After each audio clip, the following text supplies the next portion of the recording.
ಮದ್ದೂರು ಗಲಭೆಗೆ ಸಂಬಂಧಪಟ್ಟ ಹಾಗೆ ಮದ್ದೂರಿನಲ್ಲಿದ್ದಂತಹ ಮಸೀದಿಯೇ ಅಕ್ರಮ ನಿರ್ಮಾಣ ಹೀಗಂತ ಚರ್ಚೆಗಳು ಶುರುವಾಗಿದೆ.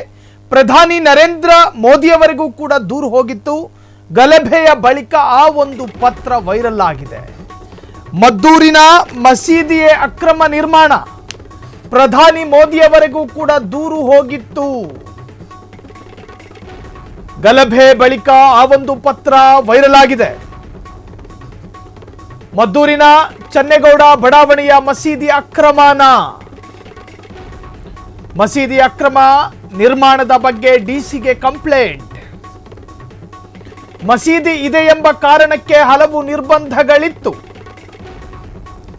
ಮಸೀದಿಯ ಮುಂದೆ ದೇವರ ಉತ್ಸವ ಹೋಗಬಾರದೆಂಬ ನಿರ್ಬಂಧ,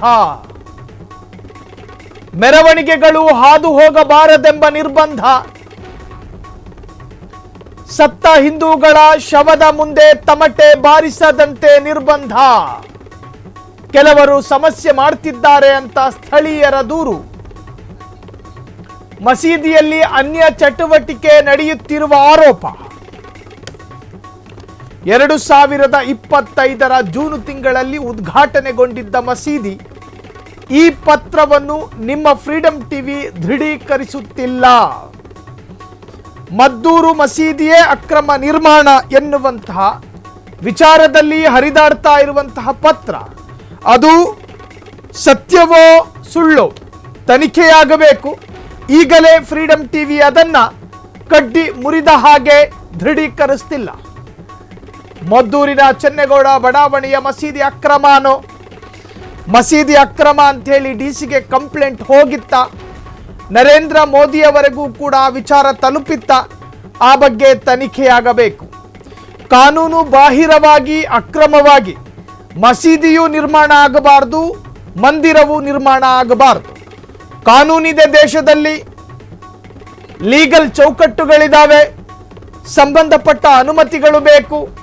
ಭಾರತದ ಭೂಮಿಯಲ್ಲಿ ವಾಸಿಸುವ ಮತ್ತು ಭಾರತದ ಭೂಮಿಯಲ್ಲಿ ನಿರ್ಮಾಣಗೊಳ್ಳುವ ಪ್ರತಿ ಕಟ್ಟಡ, ಪ್ರತಿ ಮಂದಿರ, ಪ್ರತಿ ಮಸೀದಿ ಸರ್ಕಾರದ ಗಮನದಲ್ಲಿರಬೇಕು. ಅದಕ್ಕಂತಲೇ ಒಂದಷ್ಟು ರೀತಿ ರಿವಾಜುಗಳಿದೆ.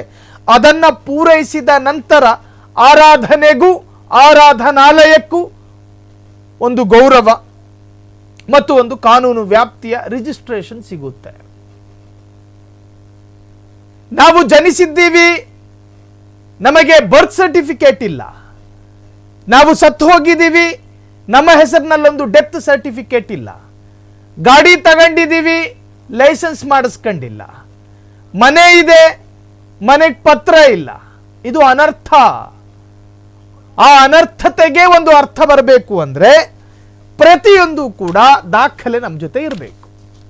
ಹಾಗಾದರೆ ಮದ್ದೂರು ಗಲಭೆಗೆ ಸಂಬಂಧಪಟ್ಟ ಹಾಗೆ ಕಲ್ಲು ತೂರಾಟ ನಡೆದಿದೆ ಎಂದು ಹೇಳಲಾಗ್ತಿರುವ ಅಥವಾ ಆರೋಪ ಇರುವ ಮಸೀದಿ ನಿರ್ಮಾಣವೇ ಅಕ್ರಮ ಆಗಿತ್ತಾ, ಈ ಬಗ್ಗೆ ತನಿಖೆ ಆಗಬೇಕು. ಅದಕ್ಕೆ ಸಂಬಂಧಪಟ್ಟಂಥ ಒಂದು ಹಳೆಯ ಪತ್ರವೊಂದು ಈಗ ವೈರಲ್ ಆಗ್ತಾ ಇದೆ. ಪ್ರತಿಯೊಂದು ವಿಚಾರಕ್ಕೂ ಸರ್ಟಿಫಿಕೇಟ್ ಇಟ್ಟುಕೊಳ್ಳುವ ನಾವು ಕಟ್ಟುವ ಕಟ್ಟಡ ಅಥವಾ ಆರಾಧನಾಲಯಕ್ಕೂ ಕೂಡ ಅನುಮತಿಗಳು ಬೇಕಾಗುತ್ತೆ. ಸೊ ಈ ಬಗ್ಗೆ ಒಂದಷ್ಟು ಇಲಾಖೆಯವರು ಕೂಡ ಗಮನ ಹರಿಸಿದ್ದಾರೆ. ಅದು ನಿಜಕ್ಕೂ ಕೂಡ ಈ ಊಹಾಪೋಹ ಅಥವಾ ಸೋಷಿಯಲ್ ಮೀಡಿಯಾದಲ್ಲಿ ಹರಿದಾಡ್ತಾ ಇರತಕ್ಕಂಥ ಈ ತರಹದ್ದೊಂದು ಪತ್ರದ ಹಿನ್ನೆಲೆ ಏನು ಅಂಥೇಳಿ ತನಿಖೆಗಳು ಶುರುವಾಗಿದೆ. ತನಿಖೆಯ ನಂತರವಷ್ಟೇ ಸತ್ಯಾಸತ್ಯತೆ ಗೊತ್ತಾಗಬೇಕಿರುವಂತಹದ್ದು. ಕ್ಷಣ ಕ್ಷಣದ ಸುದ್ದಿಗಳಿಗಾಗಿ ಫ್ರೀಡಂ ಟಿವಿ ಸಬ್ಸ್ಕ್ರೈಬ್ ಮಾಡಿ, ಲೈಕ್ ಮಾಡಿ ಹಾಗೂ ಫಾಲೋ ಮಾಡಿ. ಹೊಸ ಸುದ್ದಿಗಳ ನೋಟಿಫಿಕೇಶನ್ಗಾಗಿ ಬೆಲ್ ಐಕಾನ್ ಮೇಲೆ ಕ್ಲಿಕ್ ಮಾಡಿ.